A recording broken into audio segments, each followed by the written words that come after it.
और हमारी सांसद और प्रदेश की मंत्री बहन बांसुरी स्वराज जी संबोधित करेंगे।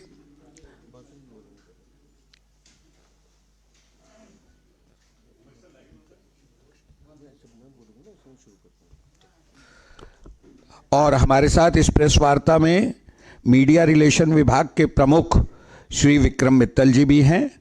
मैं पहले बहन बांसुरी स्वराज जी से अनुरोध करूंगा कि वे सरकारी कर्मचारियों के विषय में भारतीय जनता पार्टी का वक्तव्य रखें।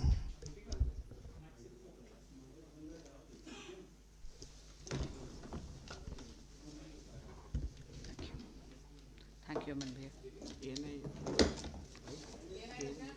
अरे नहीं तो घर का है क्या?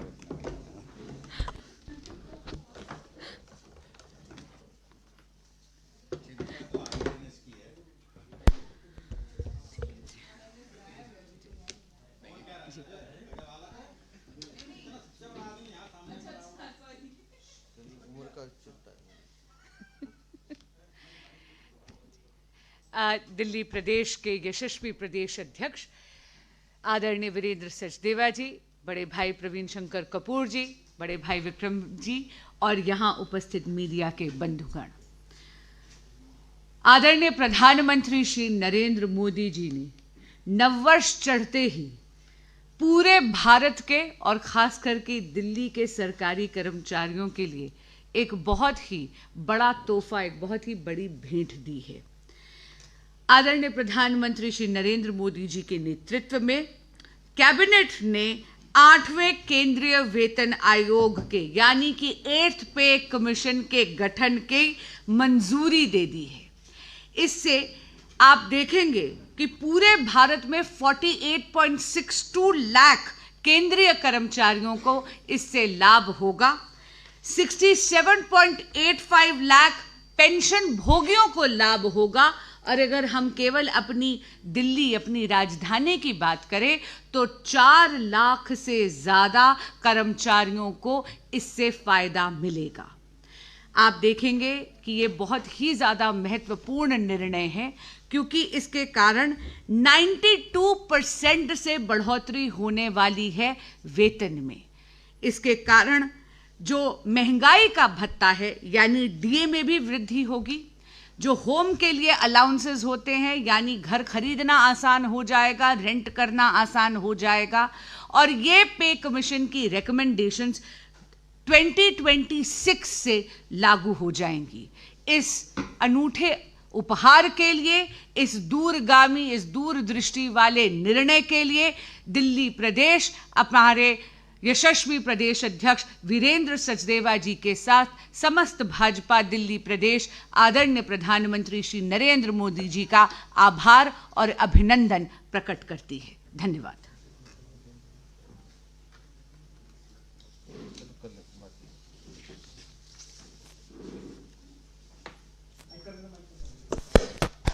अब माननीय प्रदेश अध्यक्ष जी मनीष सिसोदिया जी से कुछ प्रश्न करेंगे। हमने 2 दिन पहले कुछ प्रश्न केजरीवाल जी से किए थे, उन्होंने जवाब नहीं दिया। अब आज हम मनीष सिसोदिया जी से कुछ प्रश्न पूछेंगे। उम्मीद करते हैं दोनों जवाब देंगे।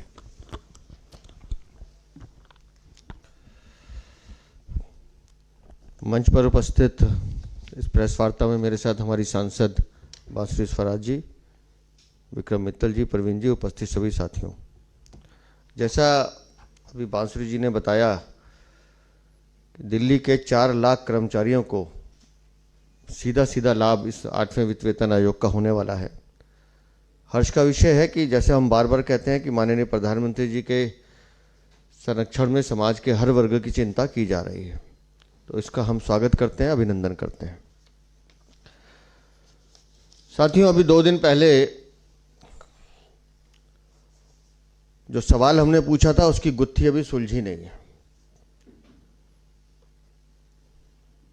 2020-21 कोविड का दौर, अरविंद केजरीवाल की 40 गुना आमदनी बढ़ना,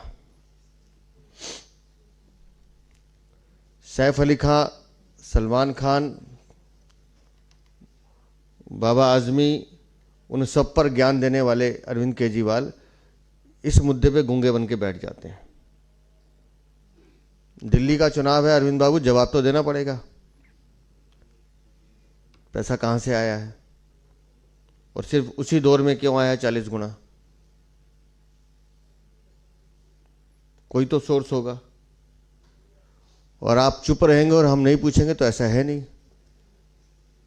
जनता के प्रति जवाबदेही हर राजनीतिक दल की होनी ही चाहिए, और खास तौर से ऐसे व्यक्ति की विशेष रूप से जिसने लोगों को धोखा देने का काम किया, जिसने लोगों को लूटने का काम किया है।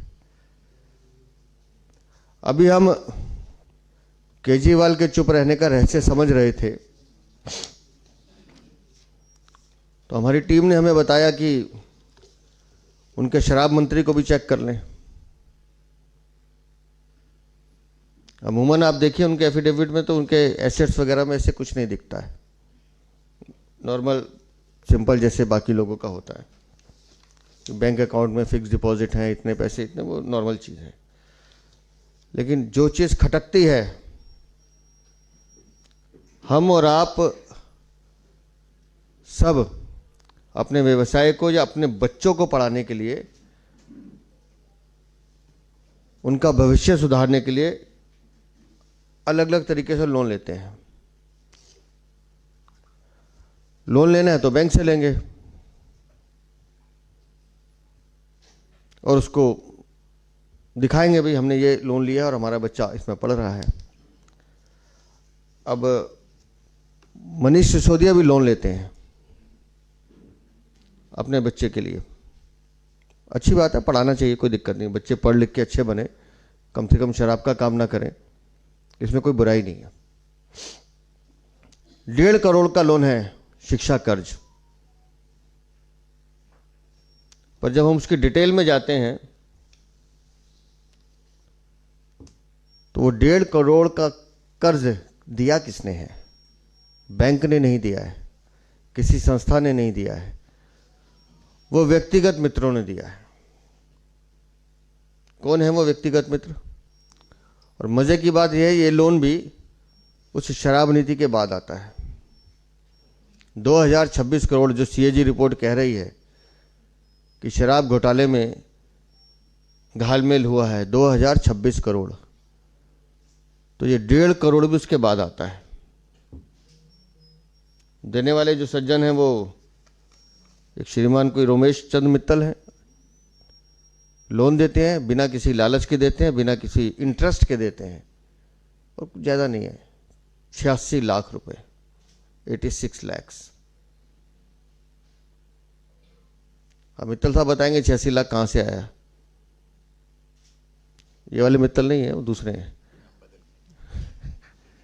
अच्छा बदल गया तो शेखर अवस्थी आ गए वो कहानी, ठीक है। एक मिस दीपाली है, नॉर्मल था 10 लाख रुपए। और एक श्रीमान गुणित अरोड़ा है, यहाँ उनका गणित गड़बड़ा जाता है, अरोड़ा साहब का, उन्होंने 58 लाख रुपए दिए। अब कौन सा व्यक्ति 86 लाख 58 लाख रुपए या 10 लाख रुपए आपको देता है कि जाइए, ये मैंने आपको लोन दिया है, कोई शर्तें होंगी, कुछ कागज होंगे, उसका कोई जिक्र नहीं है एफिडेविट में। पैसा आया कहां से उसका कोई जिक्र नहीं है। और ये हैं कौन? शराब के व्यापारी हैं, मुझे नहीं मालूम, इसलिए मैं भी पूछ रहा हूं कौन है ये लोग। लेकिन जांच का विषय तो है और हम लिखेंगे भी जांच के लिए, जो जो विभाग इससे संबंधित होंगे हम बात भी करेंगे, क्योंकि ये जांच का विषय है कि दिल्ली का शराब मंत्री जो उस समय उप मुख्यमंत्री भी है, जो 17 महीने जेल में रहकर आया है, जमानत पे आज बाहर है, कहां से उसको 1.5 करोड़ रुपया व्यक्तिगत लोग देते हैं कि जाइए अपने बच्चे को पढ़ाइए। अगर इतना ही था तो दिल्ली के इतने लोग हैं जिनके बच्चों को पढ़ना है, मनीष सिसोदिया आगे आते, सबको दिलवाते।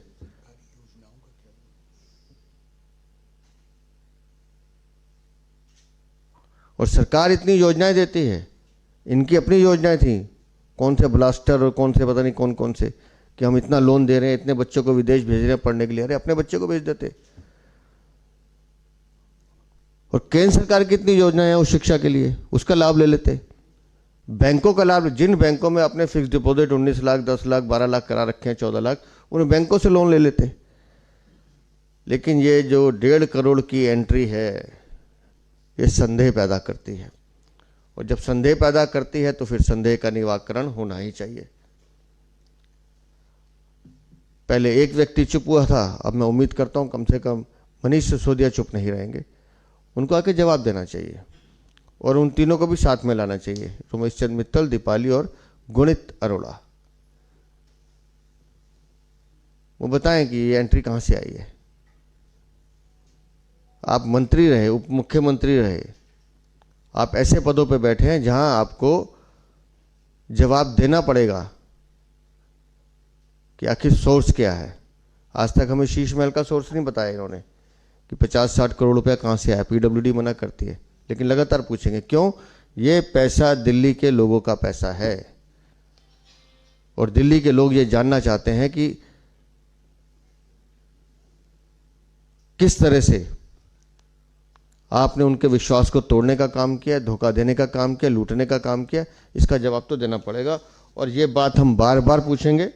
आपको बताना पड़ेगा कि इतनी कम आय केजरीवाल की, और एक साधारण सा जो बैंक स्टेटमेंट मनीष सिसोदिया का, तो उसमें ये अचानक जो एंट्रीज हो रही हैं, इसके पीछे का कारण क्या है। कौन सा ऐसा कारण है जो एकदम एक ही विषय में एंट्री शराब घोटाले के बाद आती है। जवाब देना पड़ेगा। बांसुरी स्वराज जी। अमन, हाँ बोलिए, कोई बात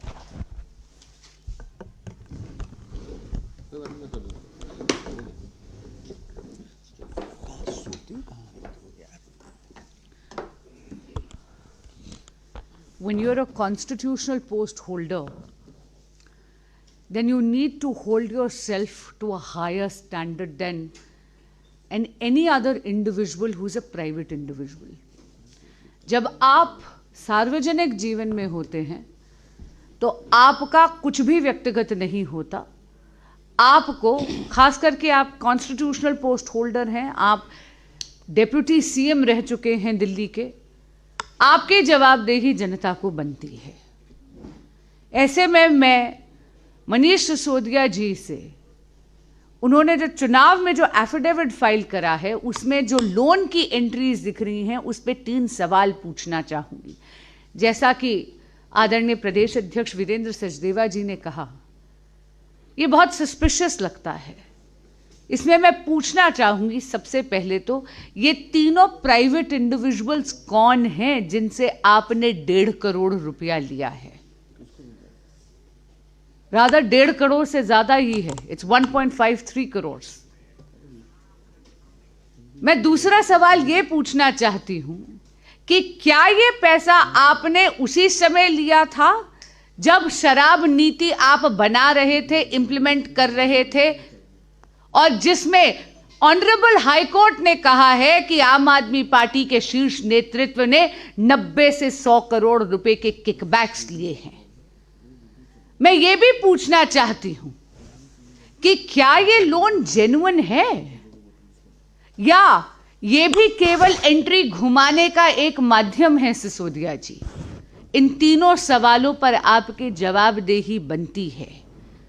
अरे नेशनलाइज बैंक्स या और भी बाकी फाइनेंशियल गवर्नमेंट इंस्टीट्यूशंस, इतनी योजनाएं हैं, नेशनलाइज बैंक्स हैं जो एजुकेशन लोन देते हैं, लेकिन फिर भी आपने एक कॉन्स्टिट्यूशनल पोस्ट होल्डर होने के बावजूद अपने 3 मित्रों को या 3 प्राइवेट इंडिविजुअल्स से इतनी बड़ी रकम का लोन लेने की इच्छा प्रकट कर कर उसको इंप्लीमेंट करा।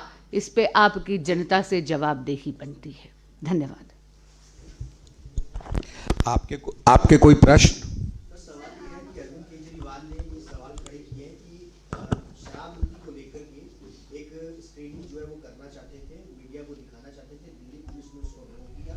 बीजेपी डर गई है उस स्क्रीनिंग को दिखाने के लिए, पर बीजेपी की कॉन्स्पिरेसी जो है वो रची थी इस पूरे देखिए, उस पूरे घोटाले में आपको दो चीज़ें समझनी पड़ेंगी। उसकी टाइमिंग, कब वो नीति बनाई गई, और जितने एक्सपर्ट्स थे उन सब की राय ली गई, लेकिन किसी की राय इस्तेमाल नहीं की गई। और जो वो स्क्रीनिंग दिखाना चाहते हैं, वो स्क्रीनिंग मुझे नहीं पता क्या है स्क्रीनिंग की, लेकिन जब जांच एजेंसी आपसे बात करती है, जांच एजेंसी आपको कागज़ दिखाती है, जांच एजेंसी आपके सामने चीज़ें रखती हैं और माननीय सुप्रीम कोर्ट इसका संज्ञान लेते हैं, माननीय हाई कोर्ट खुद कहता है अप्रैल के महीने में कि इस पूरी शराब नीति में घोटाला है, उसके सूत्रधार अरविंद केजरीवाल है, तो तब उस स्क्रीनिंग को क्या हुआ था? कोर्ट में जवाब देना चाहिए ना। अरविंद केजरीवाल को दिल्ली पुलिस को स्क्रीनिंग नहीं करानी, अरविंद केजरीवाल को जो स्क्रीनिंग करानी है वो माननीय न्यायालय में जाके दिखाए, क्योंकि जमानत उनको माननीय न्यायालय ने दी है और जांच अभी वहाँ चल रही है।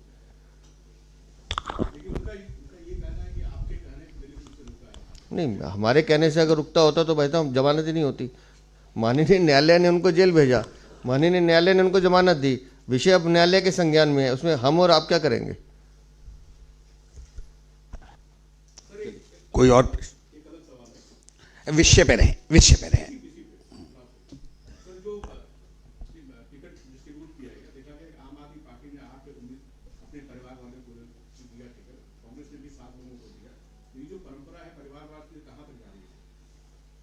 या मुझे उनके परिवार वालों का तो इतना नहीं पता, लेकिन इतना जानकारी है कि हमारे जितने कार्यकर्ता हैं, ऐसा कोई नहीं है जो एकदम कूद के आ गया हो।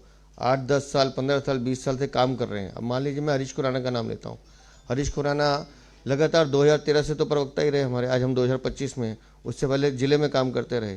तो अगर कोई कार्यकर्ता अपने दम पे खड़ा होकर चुनाव लड़ा तो हम उसका स्वागत करते हैं। धन्यवाद।